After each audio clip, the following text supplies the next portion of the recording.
আপনি জানেন আমি কে? আমি ওর গার্লফ্রেন্ড।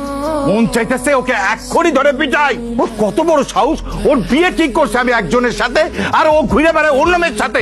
তুমি আমার বাবা হয়ে গেছো দেখে কি আমার লাইফের গেম প্যাড তোমার হাতে নাকি যে যখন ইচ্ছা তখন নাড়াবা? আমার টাকায় তুই চলিস ফিরিস, ইউনিভার্সিটিতে পড়াশোনা করছিস, সারাদিন বাসায় বসে গেমস খেলিস। আমি তোমাকে দেখাই দিব আমার লাইফে কিছু করার এবিলিটি আছে কিনা। তুমি বাসা ছেড়ে চলে আসছো কেন? আমি কি তোমাকে বলছি তুমি বাসা ছেড়ে চলে আসো, আমি তোমাকে বিয়ে করবো, বিয়ে করে পালায়ে যাবো? সে তো তোমার কথা শুনে পুরো তেলে বেগুনে জ্বলে উঠছে। এখন আমাকে বলছে আলটিমেটাম দিয়ে দিছে যে তুই এখনই ঘর থেকে বের হয়ে যা। তো এখন আমি কি করব? আরে আচ্ছা তুমি কি করবা মানে কি? তুমি আমাকে হেল্প করো, এতদিন আমি তোমাকে হেল্প করি নাই? আমি তোমাকে কখনো বলছি যে আমি তোমাকে বিয়ে করবো বা আমাকে তোমার বিয়ে করতেই হবে?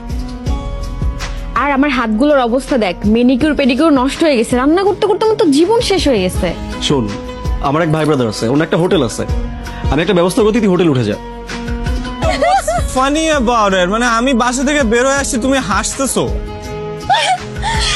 Welcome to the real world mister Zion. আমি বলেছিলাম না তোমার গার্লফ্রেন্ড একটা চিজ, বুঝছো?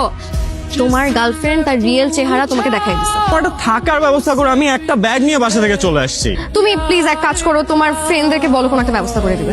তোমার ফ্রেন্ডরা চিকন গলি দিয়ে বের হয়ে গেছে, তাই তো?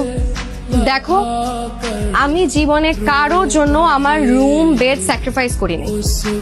এই প্রথম আমি কারোর জন্য আমার রুম বেড স্যাক্রিফাইস করেছি। Yes yes yes yes. কতবার একটা কথা বলতে হয়, কথা কানে ঢুকে না।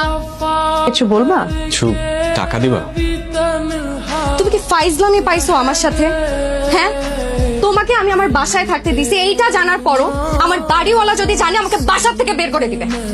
তোমাকে আমি আমার রুমটা পর্যন্ত দিছি, একবার যাই দেখে আসো কি অবস্থা করে রাখছো বাসার। তোমার কি কোনো রেসপন্সিবিলিটি নাই, কোনো সেন্স নাই? তোমার সেন্স? বাচ্চা তুমি, একটা বাচ্চাও তো তোমার থেকে বেশি ম্যাচিউর। স্টুপিডের মতো হাঁ করে তাকিয়ে আছো কেন? বলতেছি কত তোমার বাসা থেকে বের হও, মানে পাগল করে ফেলতো আমাকে।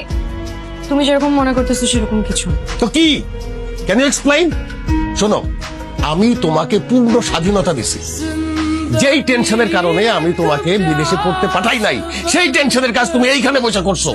তোমাদের যদি এতই এক্সাইটমেন্ট বলতা, বিয়ে দিয়ে দিতাম। 2 মাস অপেক্ষা করার দরকার কি ছিল? কি বলতেছো তুমি এসব? নিজের মেয়ের সাথে এটা কোন ভাষা? চুপ থাকো।